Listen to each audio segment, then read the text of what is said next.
할렐루야. 오늘 수요예배를 이제 다시 시작하려고 합니다. 우리 은광교회가 수요예배를 통해서 또 매 주일마다 경험하는 은혜도 있지만 수요예배, 그러니까 월요일, 화요일 또 힘들게 사시다가 다시 또 수요일에 은혜를 재충전하시고 남은 한 주간 살아가시는 은혜가 있기를 축복합니다. 그래서 원래 수요일마다 제가 이제 같이 은광교회를 통해서 하려고 했던 일들이 있는데 그게 무엇이었냐면 바로 느헤미야 강해입니다.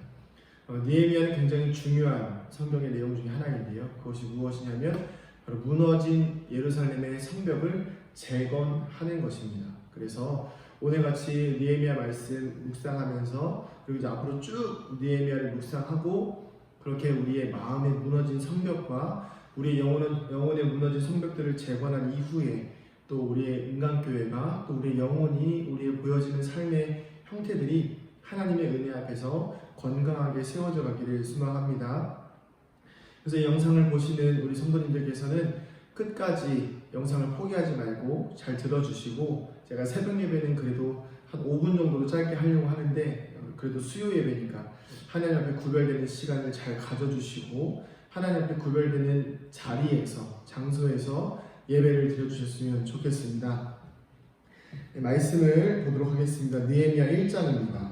느헤미야 1장 1절부터 12절까지 쭉 한번 읽어보도록 하겠습니다. 11절까지 읽어보도록 하겠습니다. 제가 다 읽어보도록 하겠습니다. 하갈의 아들 느헤미야의 말이라. 아닥사스다 왕 제20년 기슬월에 내가 수산궁에 있는데 내 형제들 가운데 하나인 하나니가 두어 사람과 함께 유다에서 내게 이르렀기로 내가 그 사로잡힘을 면하고 남아있는 유다와 예루살렘 사람들의 형편을 물은즉 그들이 내게 이르되 사로잡힘을 면하고 남아있는 자들이 그 지방 거기에서 큰 환난을 당하고 능욕을 받으며 예루살렘 성은 허물어지고 성문들은 불탔다 하는지라. 내가 이 말을 듣고 앉아서 울고 수일 동안 슬퍼하며 하늘의 하나님 앞에 금식하며 기도하여 이르되 하늘의 하나님 여호와 크고 두려우신 하나님이여 주를 사랑하고 주의 계명을 지키는 자에게 언약을 지키시며 긍휼을 베푸시는 주여 간구하나이다. 이제 종이 주의 종들인 이스라엘 자손을 위하여 주야로 기도하오며 우리 이스라엘 자손이 주께 범죄한 죄들을 자복하오니 주는 귀를 기울이시며 눈을 여시사 종의 기도를 들으시옵소서. 나와 내 아버지의 집이 범죄하여 주를 향하여 크게 악을 행하여 주께서 주의 종 모세에게 명령하신 계명과 율례와 규례를 지키지 아니하였나이다. 옛적에 주께서 주의 종 모세에게 명령하여 이르시되 만일 너희가 범죄하면 내가 너희를 여러 나라 가운데 흩을 것이요 만일 내게로 돌아와 내 계명을 지켜 행하면 너희 쫓긴 자가 하늘 끝에 있을지라도 내가 거기서부터 그들을 모아내 내 이름을 두려고 택한 곳에 돌아오게 하리라 하신 말씀을 이제 청하건대 기억하옵소서. 이들은 주께서 일찍이 큰 권능과 강한 손으로 구속하신 주의 종들이요 주의 백성이니이다. 주여 구하오니 귀를 기울이사 종의 기도와 주의 이름을 경외하기를 기뻐하는 종들의 기도를 들으시고 오늘 종이 형통하여 이 사람 앞에서 은혜를 입게 하옵소서 하였나니 그때에 내가 왕의 술 관원이 되었느니라. 아멘. 오늘 이 느헤미야 1장은 사실 이제 느헤미야의 성벽 재건에 관한 가장 기초적인 말씀입니다. 근데 이 말씀 이제 강의에다 보니까 어떤 특별한 주제가 있다기보단 천천히 내려가면서 본문 하나하나의 의미와 주어진 삶의 의미들을 찾아내 갈 것인데요. 먼저 우리 느헤미야에 대해서 알아볼 필요가 있습니다. 이 느헤미야는 간단합니다. 느헤미야는 포로기 시대에 잡혀간 이민 3세대입니다. 그래서 이 느헤미야는 그 바벨론에 살아가고 있는 바벨론의 관원이었어요. 그런데 정확한 위치는 아직 정해져 있지 않았습니다. 그러나 마지막에 술 맡은 관원이라고 하지요. 그래서 이 느헤미야가 살아가고 있는 시대 가운데에서 이 느헤미야 본인 스스로가 뭐 딱히 이스라엘, 유다에 대한 관심이 있었던 건 아닌 것 같아요. 그런데 우리가 1절에 보면 이렇게 나옵니다. 아닥사스다 왕 제20년 기슬월에 내가 수산궁에 있는데 형제들 가운데 하나인 형제들이 하나님과 두어 사람이 유다에 내려갔다 온 거예요. 그래서 이 느헤미야가 형제들의 소식을 듣고 난 이후에 돌아오고 나서 형제들이 물어봅니다. 유다라는 동네, 내 고향이라고 하는데 거기가 어떻더냐 이렇게 물어보니까 이렇게 대답을 합니다. 사로잡힘을 면하고, 그러니까 포로로 돌아온 자를 제외하고 남아있는 이스라엘 백성들이 너무 고난과 고통을 당하고 있다는 거예요. 자, 그러니까 남은 자들의 소식 가운데 그 고통과 고난을 당하는 이유가 무엇이냐면 이 느헤미야가 재건하는 게 어디죠? 네, 성벽이에요. 그러니까 쉽게 말하면 성벽이 뚫렸다는 겁니다. 그러니까 앞에 스룹바벨과 에스라라는 선지자를 통해서 이렇게 에스라라는 율법학자를 통해서 성전을 재건을 하긴 하는데 성전은 재건되지만 성벽은 재건되지가 않는 거예요. 그러니까 어떻게 되냐면 이 성벽을 통해서 수시로 적들이 쳐들어오고 수시로 약탈을 당하는 거예요. 그러니까 황폐할 수밖에 없고 피폐한 인생을 살 수밖에 없는 것입니다. 그러니까 이 굉장히 어려운 상황에 직면해 있는 소식을 느헤미야가 듣습니다. 근데 느헤미야가 뭐 그냥 듣고 넘기는 게 아니에요. 보통은 예를 들어서 저도 사촌이 있고 친척들이 있습니다. 근데 또 먼 친척이 있겠죠. 저랑 아주 먼 친척들의 안 좋은 소식을 제가 혹시라도 접하게 된다면 뭐 사실은 냉정하게 그렇게 감정적으로 와닿진 않습니다. 슬프거나 뭐 그런 일들은 별로 없겠죠. 왜냐하면 안타까울 수는 있지만 제가 막 수위를 슬퍼하고 제 할 일을 못한다거나 그런 일은 없을 거예요. 왜냐하면 멀기 때문입니다. 근데 느헤미야라는 사람은요, 이 이야기를 듣고 나니까 수위를 슬퍼하며 동시에 금식을 합니다. 굉장히 어려운 일이죠. 그런데 단순하게 슬퍼하고 금식하는 것뿐만 아니라 주야로 하나님 앞에 기도하는 거예요. 이 느헤미야를 통해서 볼 수 있는 이 느헤미야의 성정은 바로 긍휼이 있는 사람이라는 것입니다. 오늘 우리 사랑하는 은강교회 성도님들의 마음과 생각 속에 긍휼의 마음이 있기를 축복합니다. 이 마음은 하나님께서 주시는 거예요. 무너진 성벽을 재건하는 사람은요, 단순하게 그냥 힘이 있고 능력이 있는 사람이 아니라 그 무너진 성벽을 보면서 안타까워할 수 있는 사람이라는 것입니다. 우리 은강교회를 제가 부임하기 전에 이 느헤미야서를 많이 묵상했는데 은강교회 모습이 이 느헤미야와 많이 비슷하다는 생각을 했습니다. 교회 역사는 약 30년 되었지만 그 가운데 성전은 남아있지만 그 영적 성벽이 무너져 있는 상태, 참 많이 아쉽고 속상하고 가슴 아픈 상황이었죠. 그러나 이 성벽을 세울 수 있는 것은 그냥 보면서 안타까워만 하는 사람이 아닙니다. 정말 성벽을 세울 수 있는 사람은 이 무너진 영적 성벽을 보면서 가슴 아파 울 수 있는 사람이 바로 이 교회를 다시 세울 수 있는 사람이라는 것입니다. 부디 우리 은강교회 성도님들께서는 이 교회를 보시고 그저 담임 목사가 잘 세워졌다는 것에 감사하는 것이 아니라, 이제 됐다라고 생각하는 것이 아니라 더 수위를 슬퍼하며 금식하며 하나님께 주여 기도하는, 이 교회를 보면서 안타까워하고 이 무너진 영적 성벽을 보면서 눈물을 흘리고 가슴 아파할 수 있는 그런 긍휼의 마음을 가진 성도님들 되기를 축복합니다. 굉장히 중요한 것이죠. 이것이 시작이었습니다. 말도 안 되는, 사실 그 느헤미야가 예루살렘 성벽을 재건했을 때 기적이 있는데 그걸 무슨 기적이라고 하냐면 약 52일의 기적이라고 합니다. 보통 무너진 성벽을 세우는데 52일이 걸릴 수가 없지요. 수많은 시간이 걸립니다. 뭐 우리 은강교회 뭐 잠깐 외벽 보수한다고 해도 최소 한 달 이상 걸리잖아요. 이 작은 교회 하나를 보수하는데도 그렇게 오래 걸리는데 이 예루살렘 성벽 전체를 보수하는데 52일이 걸렸다는 것은 정말 하나님께서 일하시고 하나님께서 보여주신 기적이 있을 수밖에 없었다는 것입니다.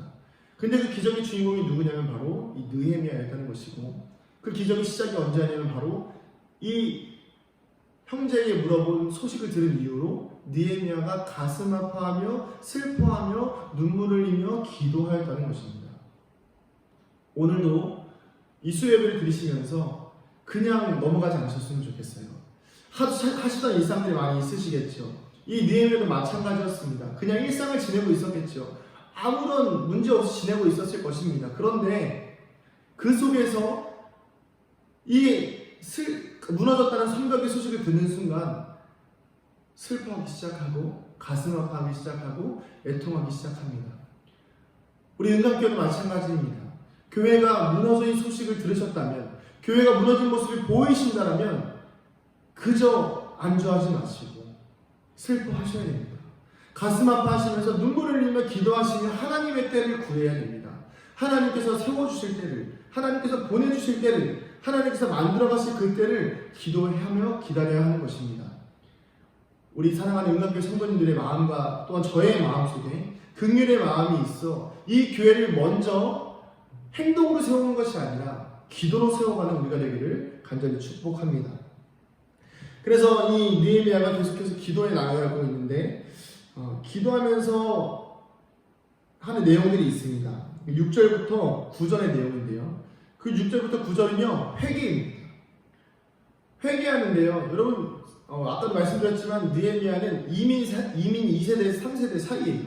그러니까 보통 포로기를 잡혀갔던 부모 세대는 좀 고생을 했을지라도 느헤미야는 그 바벨론에서 선발되어서 살아가고 있는 한 관원인 거죠. 그러니까 공무원인 거예요. 전혀 사는데 지장이 없고 전혀 살아가는데 문제가 없습니다. 더 이상 그에게는 죄가 전가되지 않고 자신들이 하나님 앞에 죄를 지었다고 생각할 수 없는 상황입니다. 그런데 이 느헤미야는 긍휼의 사람이다 보니까 어떤 기도를 하냐면 하나님 앞에 자신의 민족의 죄와 자신의 아버지의 죄를 본인이 회개합니다. 그리고 그 죄들을 자복합니다. 같이 말씀을 좀 볼까요? 6절입니다. 제가 읽어드릴게요. 이제 종이 주의 종들인 이스라엘 자손을 위하여 주여로 기도하오며 우리 이스라엘 자손이 주께 범죄한 자들을 자복하오니 주는 귀를 기울이시며 눈을 여시사 종의 기도를 들으시옵소서. 나와 내 아버지의 집이 범죄하여 주를 향하여 크게 악을 행하여 주께서 주의 종 모세에게 명령하신 계명과 율례를 지키지 아니하였나이다. 느헤미야는요, 철저하게 자신의 죄를 여기고 회개합니다. 그리고 또 하나 하나님의 약속을 기억하고 간구합니다. 8절부터 9절입니다. 옛적에 주께서 주의 종 모세에게 명령하여 이르시되 만일 너희가 범죄하면 내가 너희를 여러 나라 가운데 흩을 것이요 만일 내게로 돌아와 내 계명을 지켜 행하면 너희 쫓긴 사자가 하늘 끝에 있을지라도 내가 거기서부터 그들을 모아 내 이름을 두려고 택한 곳에 돌아오게 하리라 하신 말씀을 이제 청하건대 기억하옵소서. 느헤미야는요, 하나님 앞에 간절히 기도하며 구합니다. 제일 먼저 한 것은 무엇일까요? 회개였어요. 자신의 죄였나요? 아닙니다. 이스라엘의 모든 죄를 자신의 죄처럼 여기고 회개하는 거예요. 이 모습이 누구한테서 볼 수 있을까요? 예수님이죠. 아버지, 저들의 죄는 저를 알 수가 없습니다. 저들을 용서하소서. 느헤미야는요, 예수님의 마음을 가지고 회개했습니다. 회개하고 그리고 나서 하나님께 구합니다. 하나님, 그러나 하나님께서 약속하신 것이 있지 않습니까? 회개하고 돌아오면 다시 회복시키신다는 주님의 약속을 기억하여 주시옵소서. 우리 은강교회를 향한 하나님의 약속이 오늘 다시 한번 우리가 하나님 앞에 자복하며 회개하며 기도할 때에 하나님께서 우리 은강교회를 회복시키신다는 그 약속을 기억하시기를 축복합니다. 굉장히 중요한 내용입니다. 이들은 하나님의 백성입니다. 하나님, 이들을 구하소서. 그러나 방법이 없지요. 과연 어떻게 이 느헤미야가 하나님의 방법을 구할 수 있을까요? 느헤미야의 머릿속에 문득 스쳐가는 것이 하나 있습니다.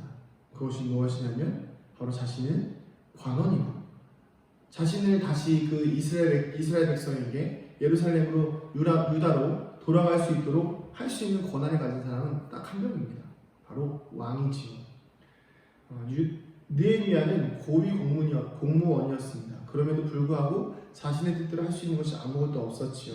그러나 하나님께서 지혜를 주십니다. 느헤미야가 생각하기를 내가 갈 수 있는 방법은 왕 앞에서 은혜를 얻을 수 있는 방법밖에 없다는 것입니다. 그래서 이렇게 기도합니다. 11절입니다. 주여 구하오니 귀를 기울이사 종의 기도와 주의 이름을 경외하기를 기뻐하는 종들의 기도를 들으시고 오늘 종이 형통하여 이 사람 앞에서 은혜를 입게 하옵소서 하였나니 그때에 내가 왕의 술관원이 되었느니라. 아멘. 느헤미야가 유다로 돌아갈 수 있는 방법, 그리고 가서 성벽을 세우려면 물자가 필요하잖아요. 그러니까 나 혼자서 가서 할 수 있는 일이 아닌 거예요. 그러니까 방법이 필요하고, 그러나 그 물자를 동원할 수 있는 능력은 자신에게 없습니다. 그러니까 누구를 통한 거죠? 왕을 통하는 거예요. 그래서 이 느헤미야가 누구를 생각하냐면 왕을 생각하고, 하나님, 내가 이 왕 앞에서 은혜를 입게 하옵소서라고 기도합니다. 이것을 통해서 우리가 볼 수 있는 것은 무엇이냐면, 성벽을 세워가는 데 있어서 정말 중요한 것은 준비가 되어야 한다는 것입니다. 느헤미야는 생각했습니다. 어떻게 해야 성벽을 세울 수 있고, 어떻게 해야 무너진 성벽을 내 힘으로는 될 수 없는 그 자리를 하나님의 능력으로 채울 수 있을까? 그때 고민했던 것이 무엇이냐면 바로 왕을 통하여라는 것입니다. 느헤미야는 철저히 준비한 사람이었다는 것이죠. 우리 은강교회가 세워지기 위해서는 철저히 준비가 필요합니다. 어떤 준비가 필요할까요? 바로 기도로 준비하는 것입니다. 제가 사실은 새벽 예배를 세워가고 수요 예배와 금요 예배를 드리려고 하는 이유가 무엇이냐면 준비되어야 되는 것이죠. 사실은 기도의 자리에 기도가 쌓이지 않으면, 우리 교회의 기도의 자리에 기도가 쌓이지 않으면, 은혜의 자리에 은혜가 쌓이지 않으면, 말씀의 자리에 말씀이 쌓이지 않으면 아무리 노력하고 아무리 전도하고 아무리 우리가 세상의 방법으로 무언가를 한다 한들 교회에 컨설팅을 받는다고 해도 교회는 세워지지 않습니다. 사람은 늘어나고 부흥을 할 수 있겠지요. 그러나 영적 부흥은 일어날 수 없습니다. 다시는 무너지지 않은 견고한 성벽은 세워지지 않는 것입니다. 누구를 통해서 해야 될까요? 하나님을 통해서 해야 되는 것입니다. 그래서 우리는 하나님 앞에 눈물을 흘리며 회개하며 기도해야 하고, 그렇게 철저하게 기도로 준비해야만이 본질이 흐트러지지 않는 교회가 될 수 있는 것이죠. 사랑하는 은강교회 성도 여러분들, 교회가 세워지기 위해서 철저하게 기도로 준비하는 우리가 되기를 축복합니다. 또 중요한 것은 무엇이냐면, 오늘 우리의 심령을 무너뜨리고 있는 악한 사단마귀의 권세를 이겨낼 수 있는 것은 기도밖에 없다는 것입니다. 철저하게 기도하고 철저하게 하나님의 능력을 구하고, 느헤미야가 왕의 능력을 구한 것은 왕의 능력이 있어서가 아니라 하나님께서 왕을 통하여서 일하시기를 기도하는 것이지요. 왕의 능력을 쓰려고 하는 것이 아니라, 자신의 사리사욕을 채우기 위해서 나가는 것이 아니라 하나님의 나라와 하나님의 백성들을 구하기 위해서, 무너진 성벽을 세우기 위해서 철저하게 타인을 위한 기도였다는 것입니다. 나의 신앙은 혹시 나만을 위하고 있지는 않습니다. 내 기도는 나만 위한 기도가 되어가고 있지는 않습니까? 내 가족, 내 형제, 내 부모, 내 직장, 내가 먹고 살 것만을 위해서 하나님 앞에 세상의 방법을 구하고 있지는 않습니까? 오늘 우리 느헤미야를 통해서 하나님의 방법으로 나뿐만이 아니라 내 이웃을 이롭게 할 수 있는 그런 거룩한 믿음의 성도님들 되기를 축복합니다. 마지막으로 한 가지 더 보도록 하겠습니다. 그것은 무엇이냐면 조금 전에 말씀드렸던 부분이에요. 느헤미야는 자신을 위해서 성장하고자 하는 사람이 아니에요. 자신을 위해서 성공하려고 하는 사람이 아니라는 것입니다. 느헤미야는 철저하게 처음부터 끝까지 유다 백성, 이스라엘 백성을 위해서 자신의 모든 것을 내어 바칩니다. 아까도 말씀드렸듯이 느헤미야는 관원이었습니다. 그리고 나중에 쓸모 같은 관원까지 올라간다고 하는 것은 왕의 최측근이지요. 안정된 삶, 보장된 자리입니다. 별 무리 없이 있으면 크게 고생하지 않고 살아갈 수가 있습니다. 그런데 이 느헤미야가 가는 유다는요, 그 수많은 자지들을 싣고 가려면 거리상으로는 몇 달이 걸립니다. 굉장히 먼 거리예요. 근데 가는 동안 쉬운 일이 아니죠. 여러 나라를 통과해야 합니다. 그 통과해야 되는 과정도 복잡합니다. 우리나라에 자재가 들어오면 세관 통과해야 되시, 여기 여러 나라를 통과하려면 세관들을 통과해야 됩니다. 그런 여러 가지 복잡한 과정들이 있어요. 그런데도 중요한 것은 무엇이냐면 느헤미야는 이 모든 귀찮은 과정들을 자신을 위해서 사용한 것이 아니라 이웃을 위해서 자신이 희생했다는 것입니다. 하나님을 위해서, 하나님의 백성을 위해서 높은 자리에 올라간다는 것입니다. 우리는 보통 성공하기를 축복합니다라는 이야기를 들으면 아멘을 크게 하십니다. 과연 그 성공은 누구를 위한 성공인가요?